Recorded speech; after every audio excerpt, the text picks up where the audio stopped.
Hello दोस्तों, welcome back to our YouTube channel. तो आज का जो हमारा सेशन है वो ज्योग्राफी का सेशन है और जो सेशन है हमारा ज्योग्राफी का फिजिकल फीचर ऑफ इंडिया, जो कि हमारी ज्योग्राफी के बुक से चैप्टर नंबर 2 है। और इसमें आज हम चर्चा करने वाले हैं वो नॉर्दर्न प्लेन्स के ऊपर चर्चा करेंगे कि नॉर्दर्न प्लेन्स है क्या, कैसे इसका निर्माण हुआ। बेसिकली नॉर्दर्न प्लेन्स को हम बोलते हैं उत्तरी मैदान।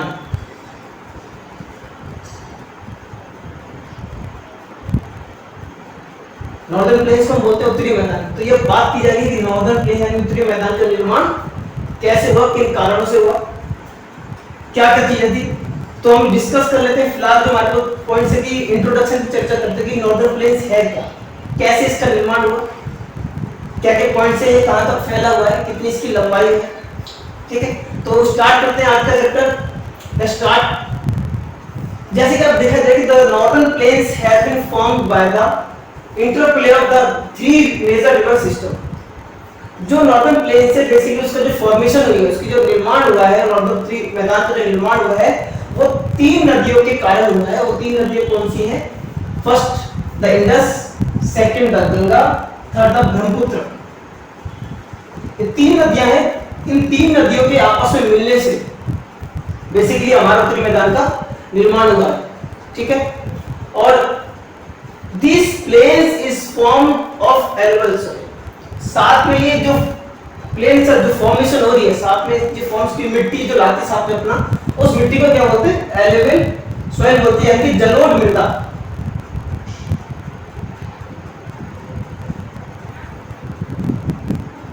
ये जलोढ़ मृदा का निर्माण है कि जो भी, वैसे जलोढ़ मृदा होती क्या है मैं बता देता हूं आपको, कि जो भी मिट्टी हम नदियों के द्वारा बह के आती है, जो मिट्टी या मिट्टी कह सकते गाद होती है नदी के अंदर जो आती है, गाद होती है, गाद जो बह के आती है उसी से ही एक जमीन का निर्माण होता है। जो जमीन बहुत उपजाऊ होती है उसी जमीन को हम जलोढ़ मृदा कहते हैं। यानी कि जो जमीन है उसका निर्माण को क्या बोले? जलोढ़ मृदा। मतलब ऐसी जमीन, ऐसी मृदा जिसका निर्माण नदियों की द्वारा बना हो।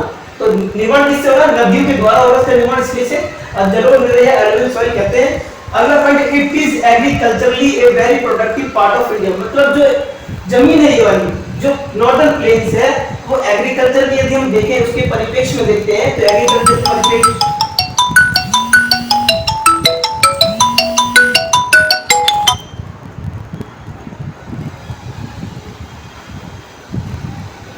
तो it is agriculturally very productive part of India. यदि हम एग्रीकल्चर के कंसेप्शन पर देखते हैं तो ये बहुत ही प्रोडक्टिव पार्ट ऑफ इंडिया है। क्यों है प्रोडक्टिव पार्ट ऑफ इंडिया, इसके बारे में बताएंगे हम। क्योंकि ये जो प्रोडक्ट एग्रीकल्चर प्रोडक्टिव मतलब क्या होता है? मतलब बहुत ज्यादा उत्पादन करता है। यदि हम कृषि में बात करें, कृषिगत व्यवस्था की बात करें तो कृषिगत व्यवस्था में इस जमीन पर हमें सबसे ज्यादा उत्पादन प्राप्त होता है, इसीलिए इसको हम very productive part of India कह सकते हैं। क्योंकि और जो पहाड़ है, माउंटेन्स हैं, इन पे तो उत्पादन नहीं कर सकते, जो जमीनी भागों सी पर उत्पादन कर सकते हैं और उसी से हम ज्यादा अपना प्रोडक्टिव एग्रीकल्चर को बना सकते हैं। अगला पॉइंट है, it spreads over an area 7 lakh square kilometre. ये लगभग 7 लाख स्क्वायर किलोमीटर का जो क्षेत्रफल है उसमें फैला हुआ है। इसका जो एरिया 7 लाख का है, स्क्वायर किलोमीटर का एरिया है। और इतने एरिया, इस एरिया में कौन कौन से राज्य आते हैं इसकी हम आगे चर्चा करेंगे। कि आप देख सकते हैं हरियाणा, पंजाब, उत्तर प्रदेश, बंगाल, बिहार, तो मे भी और उसी में इंक्लूड कर सकते हैं मध्य प्रदेश का कुछ एरिया, राजस्थान, सॉरी मध्य प्रदेश में राजस्थान। तो ये जो एरिया सारे जितने राज्य हैं ये सारे किसमें? नॉर्दर्न प्लेन्स के अंतर्गत आते हैं। और इन प्लेन्स के अंदर देखा जाए इस पूरे एरिया को मिला जाए, इन सारे एरिया को मिला के 7 लाख स्क्वायर किलोमीटर का क्षेत्रफल बनता है। अगला पॉइंट है the plain being about 2400 kilometre long. यानी कि 2004 किलोमीटर लॉन्ग है एंड 240 to 320 किलोमीटर ब्रॉड। मतलब 240 से 330 किलोमीटर ये चौड़ा है। जो कौन चौड़ा है? प्लेन, मतलब हमारा जो उत्तरी मैदान है उसकी बात कर रहे हैं हम कि कितने किलोमीटर लंबा है? 2400 किलोमीटर लंबाई है इसकी। और जब चौड़ाई की बात करते हैं तो 240 से लेकर 320 किलोमीटर इसकी चौड़ाई है। ठीक है, this is a densely populated physiographical region. अभी डेंसली मतलब क्या? सघन, मतलब जहां पे अधिक जनसंख्या वाले पॉपुलेटेड क्या है, अधिक जनसंख्या है, जहां पे सघन जनसंख्या है। ये वैसा फिजियोग्राफिकल रीजन है क्यों है, इसके पीछे क्या कारण है मैं आपको बता, क्योंकि देखो मैदान है, हिल स्टेशन में आबादी बहुत कम होती है क्योंकि वहाँ का रिहाइश अलग होता है, तरीका अलग होता है, और बेसिक जब कंपैरिजन करते हैं हिल स्टेशन में और नॉर्दर्न प्लेस में जो समतल जमीन है वहाँ पर समतल जमीन पे रहना आसान है as comparison to hill station. तो हिल स्टेशन में पहाड़ है, पानी की कमी है, तो पानी की कमी होगी तो आप उत्पादन नहीं कर सकते, एग्रीकल्चर बिल्कुल नहीं कर सकते। जब पानी में एग्रीकल्चर कैसे करोगे, होता होगा बहुत कम मात्रा, लो क्वांटिटी पे होता है, लेकिन प्लेस में हाई क्वांटिटी पे एग्रीकल्चर होता है। तो जहाँ हाई क्वांटिटी पे एग्रीकल्चर होगा तो वहीं पर जनसंख्या ज्यादा थी, उनके रहने के लिए, खाने के लिए, पीने के लिए सारी व्यवस्था कहाँ पे हो रखी है, अधिकतर उत्तरी मैदान में यानी नॉर्दर्न प्लेस में हो रखी है। तो हिल स्टेशन में वहाँ पे समस्या रहती है सबसे ज्यादा, घर बनाने की समस्या, रोड बनाने की समस्या है, पानी की समस्या है, खेती की समस्या, सारी समस्या, इसीलिए वहाँ पे पॉपुलेशन क्या होती है, कम होती है as comparison to northern plains. Plains के मुकाबले हिल स्टेशन पे जो जनसंख्या वो कम होती है बहुत ज्यादा। तो इसीलिए हम उत्तरी मैदान के बारे में जो पढ़ रहे हैं आगे हम और चर्चा करेंगे कि किस प्रकार से जो प्लेन्स हमारे उनका डिवीजन करा था हमने, 3 मेजर पार्ट बना रहा था हमने। तो चलिए चलते हैं अगले पॉइंट की तरफ।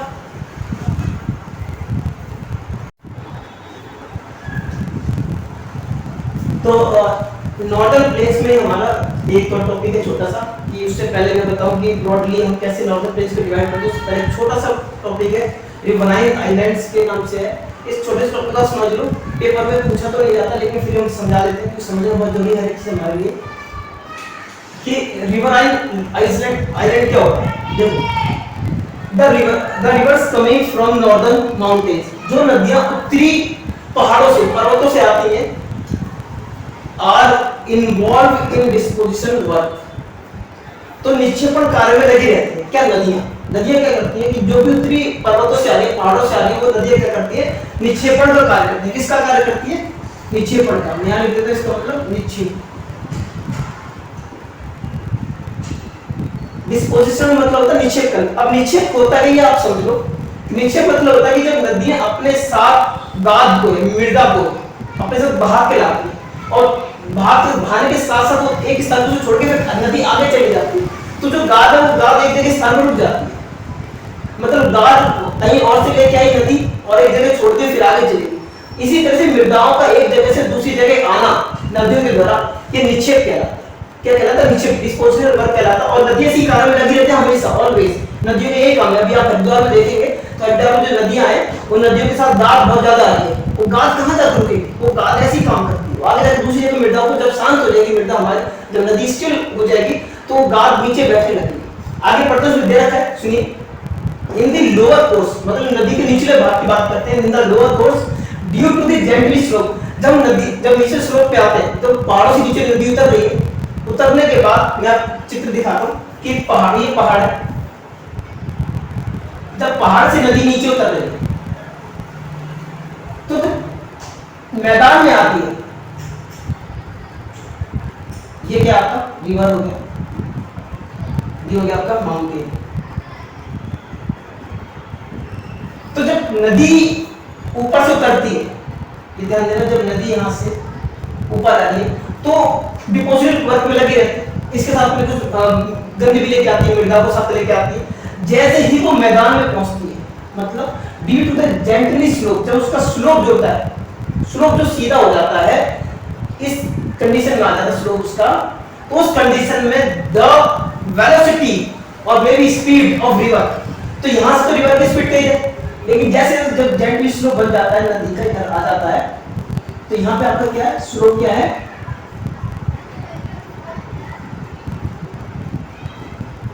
यहां पे जो स्लोप के जेंटली होते हैं, यहां पे स्लोप क्या है, स्पीड में ढाल है, ठीक है। तो रिवर की जो वेलोसिटी है वो डिक्रीज हो जाती है, जो रिवर का जो बहाव है वो कम हो जाता है।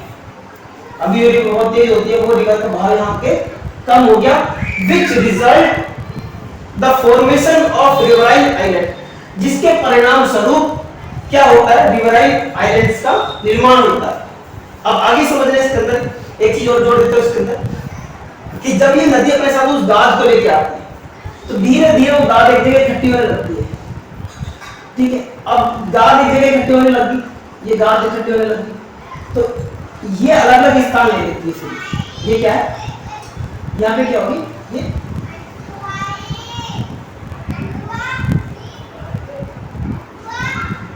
जब नदियां जो अपने साथ डिपोजिट लाती है, जो इसमें लगी रहती है, निश्चित कार्य करती है, उसका जो गाद लेके आती है, उस गाद, वो गाद क्या है, एक जगह आके रुक जाती है, बैठ जाती है। जैसे वो बैठती है, जैसे धीरे धीरे यहाँ पे बैठ लो, गड्ढे में बैठने लगी, तो जैसे ही वो बैठेगी तो वो अपने अपने अलग अलग धाराएं बना लेती है। ये क्या होती है, अलग अलग धारा बनाती है, धाराओं के चैनल्स बना लेती है। इन चैनल्स को हम डिस्ट्रीब्यूटरीज कहते हैं। क्या बोलते हैं? डिस्ट्रीब्यूटरीज बोलते हैं।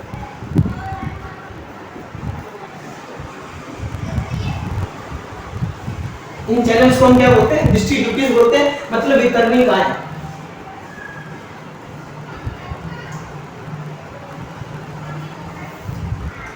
वितरणी का मतलब अब देखो, ये नदियां अलग अलग बनी, ये वितरणी का बन गई, मतलब भुजाएं बोलते हैं। जैसे पेड़ की शाखा नहीं करती, उससे नदी की शाखा बन जाती है। वो कैसे बनती है, मैंने फॉर्मेशन आपको बता दी। नदी की शाखा कैसे बनती है? जो नदी अपने साथ माउंटेन से जो अपने साथ गाद को साथ लेके आती है, धीरे धीरे वो निचले भाग में बैठने लगती है, और इसी कारण जो बैठती है तो रिवर आइलैंड का निर्माण होता है। और रिवर आइलैंड से जब चैनल्स में बढ़ जाती है नदी, तो जो चैनल्स बनते हैं, उन चैनल्स को हम क्या बोलते हैं? डिस्ट्रीब्यूटरीज बोलते हैं। ठीक है, उन चैनल्स को क्या बोलते हैं? अब देखो, ये क्या पोर्शन, ये वाला पोर्शन हो गया रिवर आइलैंड। अब नदी मान लो आगे चल के वापस मिल जाए, एक छोटा सा काबू बन गया, ठीक है। अब नदी आगे जाके मिल गई, तो ये तो धारा बन गई ना, ये तो आपका डिस्ट्रीब्यूटरीज बन गई, वितरणी का बन गई, और बीच में क्या बन गया? आपका रिवर आइलैंड बन गया। ठीक है, क्लियर हुआ पॉइंट? तो अब हम पढ़ेंगे इसके broadly distribution of northern planes.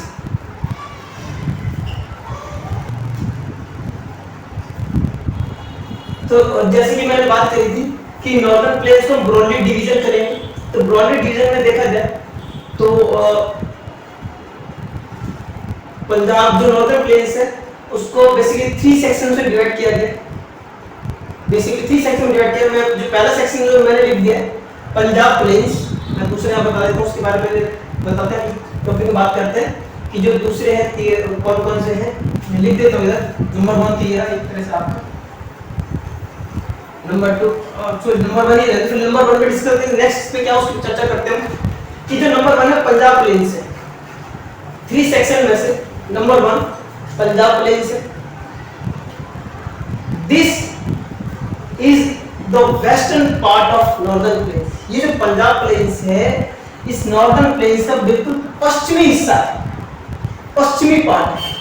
अब जहां पर पंजाब है, आपको पता है आज का जो पंजाब है और पाकिस्तान, पहले तो पंजाब और पाकिस्तान ज्योग्राफिकल बात कर रहे हैं, किसी कंट्री की बात नहीं कर रहे, तो ज्योग्राफिकल हम चर्चा करते हैं। तो पंजाब प्लेन्स आधा पाकिस्तान में भी है, जब बल्कि इसका अधिकतर हिस्सा पाकिस्तान में है, जहां large part of this Punjab plains in Pakistan, Pakistan के अंदर इसका अधिकतर हिस्सा है।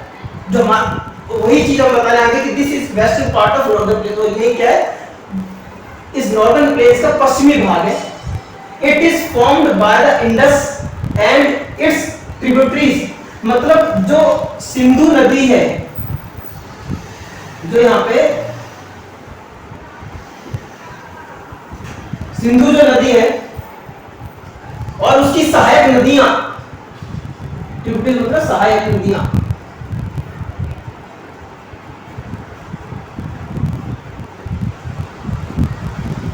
सिंधु नदी और उसकी सहायक नदियों से इस वेस्टर्न पार्ट का जो पंजाब प्लेन्स है उसका निर्माण हुआ है। और कौन कौन सी नदियां हैं जरा देखते हैं। The Jhelum, the Chenab, the Ravi, the bees and the Sutlej.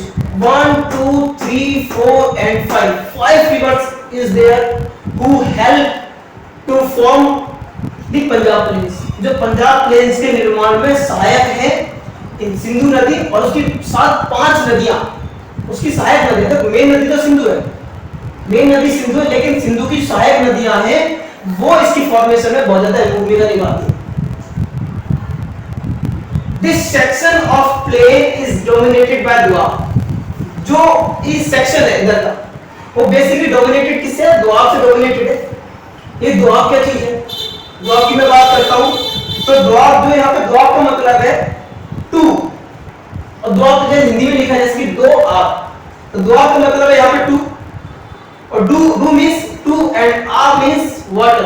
मतलब दो पानी। अब बोलो सर दो पानी का मतलब क्या है? दो पानी का मतलब बेसिक समझाता हूं। वह जमीन वह प्लेन्स वह मैदान जो दो नदियों के बीच में है, वह जो दो नदियों के बीच में है उसको दोआब कहते हैं। अब दो नदी तो यही मान के चलो, एक नदी ये रही, ठीक है, और एक नदी ये रही। अब इसके बीच का जो हिस्सा ये वाला, ये दोआब है। ये क्या है? ये बीच वाला हिस्सा दोआब है। ये दो नदियों की ये रिवर होगी, एक ये रिवर होगी, तो इसके बीच का जो हिस्सा वो क्या है? दोआब है। अब यहाँ पे तो एक चीज समझाता हूँ। यहाँ पे पंजाब, पंजाब को समझाओ, जैसे लिखा पंज, मतलब 5 और आब, ये भी आब मतलब वाटर, मतलब पंजाब जो है 5 नदियों से घिरा हुआ है। पंजाब की जो जमीन है 5 नदियों से घिरी हुई है। इसीलिए पंजाब में ज्यादातर एग्रीकल्चर प्रोडक्ट होता है। ध्यान रखना कि जो एग्रीकल्चर में जो प्रोडक्शन है पंजाब में सबसे ज्यादा होता है as comparison to Uttar Pradesh की बात करता हूं मैं। हरियाणा के अंदर पानी मिलता है इधर भी, तो पंजाब क्यों सबसे ज्यादा उत्पादन कर सकता है? क्योंकि वहां की जो जमीन है बहुत ज्यादा उपजाऊ है। और उपजाऊ जमीन कौन होती है? दोआब की जो जमीन होती है वो सबसे ज्यादा उपजाऊ होती है। हम उत्तर प्रदेश की बात करें तो प्रयागराज में जो आसपास के प्रयागराज जो एरिया है वो भी दोआब कहलाता है। क्यों कहलाता है? क्योंकि वहां पे नदियों का संगम मिलता है। तो नदियों का संगम मिलता है तो जो बीच का जो एरिया बनता है वो दोआब बन जाता है। जो वहां की नदी बहुत, वहां की जमीन बहुत उपजाऊ होती है इस वजह से। तो पंजाब की जमीन मैंने आपको समझाया, पंज मतलब 5 आर मतलब वाटर। तो जो पंजाब है 5 जगह से पानी से घिरा हुआ है, तो 5 नदियां हैं। उस जगह 5 नदियां मैंने आपको बता दी है, the Jhelum, Chenab, Ravi, Beas and Sutlej. These 5 rivers in Punjab at that time also। ये नहीं कि पहले थी अब नहीं है, अभी भी है, पहले भी थी और चल रही है अभी भी। इस पर स्टेट गवर्नमेंट अपना कुछ ऑक्युपाइज करती है कि भाई हमारे राज्य से नदी बह रही है, हम दूसरे राज्यों को पानी देना दे। तो दूसरे राज्य को, क्योंकि उस नदी से बह रही है, उस राज्य से बह रही है, तो उस राज्य वो राज्य कहते हैं भाई इस नदी पे हमारा हक है। जबकि ऐसा नहीं होना चाहिए बिल्कुल भी कि भाई जरूर थोड़ा जब पंजाब सरकार केजरीवाल की सरकार बन गई है तो वहां पे पंजाब केजरीवाल सरकार नहीं थी भाई, पंजाब की सरकार हमारी होगी, वहां की नदी मिलेगी। भाई दिल्ली में भी आपकी सरकार है, तो पानी पहुंचा प्रॉपर यहाँ पे, गंदा पानी ना आएगा हमारे पास। ठीक है, चलो आगे चलते हैं। ठीक है, अब हम बात करेंगे इसके दूसरे सेक्शन की, द गंगा प्लेन्स।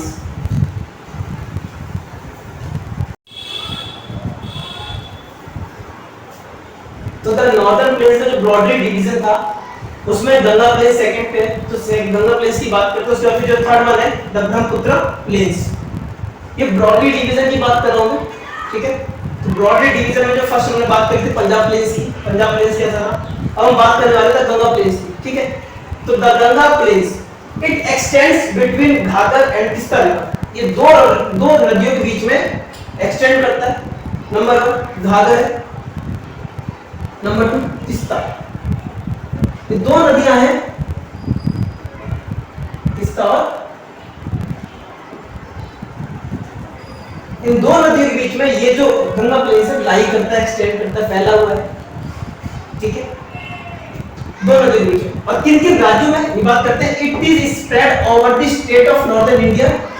जो उत्तरी भारत के जो राज्य हैं उनमें स्प्रेड फैला हुआ है, विस्तार होता है इसका, ये विस्तृत है। उसमें कौन कौन से वो, हरियाणा, दिल्ली, उत्तर प्रदेश, बिहार, झारखंड, वेस्ट बंगाल यानी कि पश्चिम बंगाल।